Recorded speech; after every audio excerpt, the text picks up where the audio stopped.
এগুলোই যদি আপনাদের সংস্কার হয় তবে একবারে ডাইরেক্ট একাত্তরকে মুছিয়ে দেন। বলে দেন যে একাত্তর বলে কোনোদিন বাংলাদেশে কোনো কিছু ছিল না, বর্তমানেও নাই। অযথা সংস্কারের নামে মুক্তিযুদ্ধের যত কিছু আছে সব কিছু আপনারা ভ্যানিশ করে দিচ্ছেন। আর 24-এ এই জুলাই আগস্টের এগুলো দিয়ে প্রচার করতেছেন। এগুলো কি সারা জীবন থাকবে? 71-54 বছর পরে এসে আপনারা সব কিছু মিশে দিতে চাচ্ছেন। আর জুলাই কতদিন থাকবে?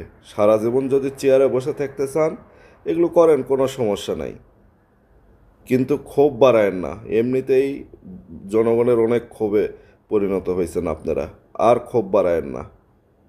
শেখ হাসিনার মতো মানুষ যদি 15-16 বছর দেশ চালানোর পরেও তাকে যদি বিমানে উঠে চলে যেতে হয় আরেকটা দেশে, আর আপনাদের প্রতি মানুষের কোনো মায়া মহাব্বতই এখনও জন্মায় নাই, এর মধ্যে আপনারা যেগুলো শুরু করতেছেন সেগুলো আপনারা বিমানও পাবেন না, কিন্তু আপনারা পানি দিয়ে সাঁতরায়ও যাইতে পারবেন না।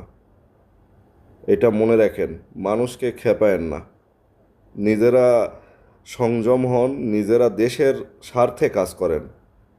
কাউকে খুশি করার স্বার্থে কাজ করলে আপনাদেরও পরিণতি খুব ভয়ানকই হবে।